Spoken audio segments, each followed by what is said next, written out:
नमस्कार, मैं सुधीर चौधरी। स्वागत है आपका हमारे नए शो डिकोड विद सुधीर पर। तो यदि आपने अभी तक हमारे चैनल को सब्सक्राइब नहीं किया है तो अभी इसी वक्त हमारे चैनल को सब्सक्राइब कर ले, ताकि जब भी हम देश की सच्चाई दिखाएं, दुश्मनों की पोल खोलें या भारत की ताकत का परचम लहराएं, सबसे पहले वही आवाज आपके फोन पर गूंजे। तो चलिए वीडियो को शुरू करते हैं। तो आखिरकार वही हुआ जिसका अंदाजा था। भारत ने पूरी दुनिया के सामने नेटो और अमेरिका को ऐसा जवाब दे दिया है जिसकी गूंज अब पूरी में सुनाई दे रही है। भारत झुका नहीं, सीधे मन से जवाब दे दिया कि भारत अपने ऊर्जा सुरक्षा पर कोई समझौता नहीं करेगा। कोई विदेशी दबाव हमारे फैसलों को नहीं तोड़ सकता। वहीं डोनाल्ड ट्रंप ने एक इंटरव्यू में कहा कि हम भारत के साथ एक बेहद बड़े समझौते के बिल्कुल करीब हैं। हमने दुनिया के कई देशों से करार किए हैं और अब बारी भारत की है। डोनाल्ड ट्रंप चाहते हैं कि अमेरिका को भारतीय बाजार में खुली एंट्री मिले, मिनिमम टैरिफ लगे और उनका माल बिना रोकटोक बिके। मगर भारत ने भी साफ कर दिया है, dairy, agriculture, steel, aluminium, automobile ये हमारे रीढ़ हैं, इन पर सौदा नहीं होगा। अमेरिका भले ही दबाव बनाने के लिए 30% से लेकर 50% तक के टैरिफ की धमकी देता रहे, भारत जानता है कि उसे कहां झुकना है और कहां डट जाना है। ट्रंप ने इंडोनेशिया के साथ भी समझौते की बात कही, मगर भारत उनके लिए आसान टारगेट नहीं। भारतीय बाजार में घुसना है तो भारतीय शर्तों पर ही होगा। मोदी सरकार की निगाहें सिर्फ व्यापार पर नहीं है, वो यह देख रहा है कि किस डील से देश के किसान, छोटे उद्योग, युवा और घरेलू बाजार पर क्या असर पड़ेगा। यही वजह है कि हर लाइन, हर क्लॉज पर भारत की टीम बारीकी से नजर रखे हुए है। ट्रंप को लगता है कि एक चिट्ठी से सब ठीक हो जाएगा, मगर भारत जानता है कि उसकी अर्थव्यवस्था की बुनियाद को कोई चिट्ठी नहीं हिला सकती। वहीं विदेश मंत्रालय के प्रवक्ता रणधीर जायसवाल ने साफ कह दिया कि भारत अपनी प्राथमिकता जानता है और बाजार की परिस्थितियों के मुताबिक ही निर्णय होगा, किसी की धमकी या दबाव से नहीं। उन्होंने नाटो और पश्चिमी देशों को साफ चेतावनी दी कि अब दोहरे से मापदंड नहीं चलेंगे। वहीं ये सब छोड़िए, यूरोप के वही देश जो रूस के खिलाफ दुनिया को खड़ा करने की कोशिश कर रहे हैं, वही देश चुपचाप रूस से तेल और प्राकृतिक गैस खरीद रहे हैं। रिपोर्ट के अनुसार यूरोपीय यूनियन ने 2024 में रूस से करीब 22 बिलियन यूरो का तेल और गैस खरीदा, जबकि यूक्रेन को दी जाने वाली वित्तीय मदद सिर्फ करीब 18 बिलियन यूरो ही रही। वहीं बड़ी खबर आ रही है कि अब हालात ऐसे बन रहे हैं कि अगर पश्चिमी देश दबाव बढ़ाएंगे तो भारत रूस और चीन के साथ फिर से कंधा मिला सकता है। रूस, इंडिया, चाइना यानी रिक त्रिकोणीय सहयोग को फिर से मजबूत करने की बात खुलकर होने लगी है। यहां तक कि चीन ने भी साफ कर दिया है कि वो इस मंच को फिर से सक्रिय करना चाहता है, ताकि तीनों आता क्षेत्रीय और वैश्विक स्थिरता को मजबूती दे सके। भारत भी इशारा दे रहा है कि अगर हालात बिगड़ते हैं तो आरआईसी को दोबारा खड़ा करने में अब कोई हिचक नहीं रहेगी। दरअसल दोस्तों, ये वही आरआईसी है जिसे अमेरिका और पश्चिमी देश बरसों से अलग रखने की चालें चलते रहे, लेकिन अब वही तिकड़ी फिर से एक साथ आती दिख रही है।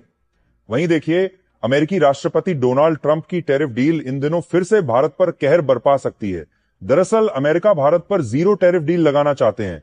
सुनने में बड़ा अच्छा लग रहा होगा कि जीरो यानी कि टैरिफ अब नहीं लगेगा, लेकिन थोड़ा रुकिए साहब, पहले जरा इंडोनेशिया के साथ ट्रंप की इसी चाल का खेल देख लीजिए।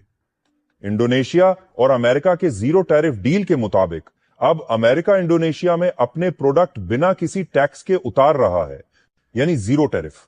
लेकिन दूसरी तरफ इंडोनेशिया को अपने प्रोडक्ट अमेरिका में बेचने के लिए पहले से भी ज्यादा यानी 19% टैरिफ देना पड़ेगा, जो पहले सिर्फ 10% ही था।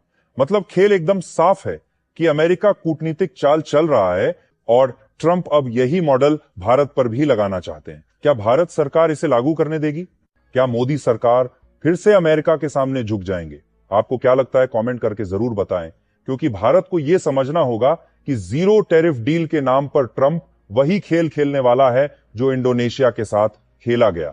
अगर भारत ने आंख मूंद कर इस डील को हां कर दिया तो न सिर्फ भारतीय किसानों और छोटे व्यापारियों का नुकसान होगा, बल्कि अमेरिकी प्रोडक्ट्स भारतीय बाजार को दबा देंगे। इसलिए आने वाले दिनों में देखना होगा कि भारत अपनी शर्तों पर डील करता है या ट्रंप की टैरिफ डिप्लोमेसी के जाल में फंसता है। इसके अलावा आपको भी पता होगा कि नाटो के महासचिव मार्क रूट ने भारत को सीधा चेतावनी दिया था कि अगर रूस से दोस्ती रखनी है तो 100% टैरिफ और सेकेंडरी बैन झेलने के लिए भी तैयार रहो। दरअसल दोस्तों, ब्रिक्स में भारत, चीन, ब्राजील और रूस चारों हाथ में हाथ डालकर डॉलर के वर्चस्व को चुनौती दे रहे हैं। रूस के सस्ते तेल ने भारत को ऊर्जा संकट से निकाला, चीन को सस्ता फ्यूल मिला और ब्राजील भी रूस से व्यापार में पीछे नहीं रहा। लेकिन यही बात अमेरिकी को सता रही है। इधर अमेरिका और नाटो देश मिलकर यूक्रेन को पेट्रियट मिसाइल सिस्टम से लेकर एडवांस हथियार थमा रहे हैं ताकि रूस को जंग में उलझाए रखें। इसके लिए नाटो देशों को अपनी जीडीपी का बड़ा हिस्सा खर्च करना पड़ रहा है। यानी कि ब्रिक्स से अमेरिका को सबसे ज्यादा खतरा है, क्योंकि ब्रिक्स डॉलर को कमजोर कर रहा है। रूस, भारत, चीन के रिश्ते अमेरिका की दादागिरी को चुनौती दे रहे हैं। ट्रंप ये अच्छी तरह समझते हैं कि अगर भारत, चीन, ब्राजील, रूस के साथ खड़े रहते हैं तो अमेरिकी दबाव कम होता जाएगा। इसलिए अब धमकी, बैन, टैक्स, सैंक्शन सब चाल एक साथ चल दी गई है। वहीं देखिए, भारत और अमेरिका के बीच ट्रेड डील को लेकर इस वक्त जो हलचल मची है वो सिर्फ कागजों में नहीं बल्कि दुनिया की बड़ी ताकतों के बीच एक जबरदस्त शतरंज का खेल भी है। डोनाल्ड ट्रंप, जो खुद को डील मास्टर कहते हैं, अब भारत से डील फाइनल करने के लिए बेताब नजर आ रहे हैं। दरअसल ट्रंप ने कहा कि हम भारत के साथ एक बेहद बड़े समझौते के बिल्कुल करीब हैं। हमने दुनिया के कई देशों से करार किए हैं और अब बारी भारत की है। ट्रंप चाहते हैं कि अमेरिका को भारतीय बाजार में खुली एंट्री मिले, मिनिमम टैरिफ लगे और उनका माल बिना रोक-टोक बिके।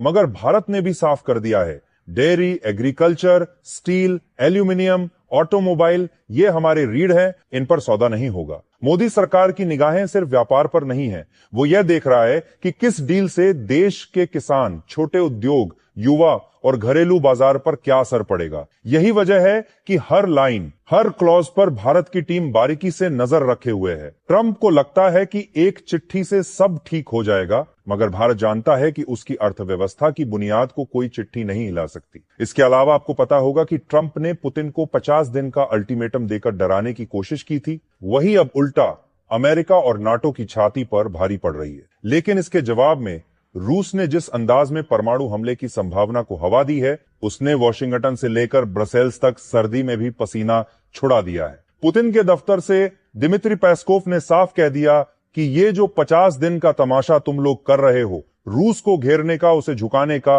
वो अब उल्टा पड़ेगा। ट्रंप और नाटो ने सोचा था कि 50 दिन में पुतिन घुटने टेक देंगे, यूक्रेन युद्ध थम जाएगा, हथियारों का धंधा चमक जाएगा। लेकिन अब हालात बदल गए हैं, खेल उल्टा पड़ गया है। वहीं रूस के विदेश मंत्री एक हफ्ता पहले ही चेतावनी दे चुके हैं कि हमारी डूम्सडे क्लॉक टिक टिक कर रही है। जिस दिन इसकी टिक टिक रुक गई, उस दिन ऐसा विस्फोट होगा कि पता भी नहीं चलेगा किसने किसे मारा, कौन कहां गया। दुनिया के 3 बड़े खेमे इस वक्त इस युद्ध को अपनी तरफ खींच रहे हैं। पहला अमेरिका और नाटो का खेमा, जो हथियार बेचकर अपनी तिजोरियां भरना चाहता है। दूसरा रूस, जो हर हाल में यूक्रेन में अपनी बादशाहत कायम रखना चाहता है। और तीसरा चीन और भारत जैसे देश, जो पर्दे के पीछे से रूस को हवा दे रहे हैं ताकि अमेरिका का घमंड चकनाचूर हो जाए। तो दोस्तों, ये रही आज की रिपोर्ट। आप इन खबरों पर और भारत की बढ़ती ताकत को लेकर क्या सोचते हैं, कमेंट करके जरूर बताएं।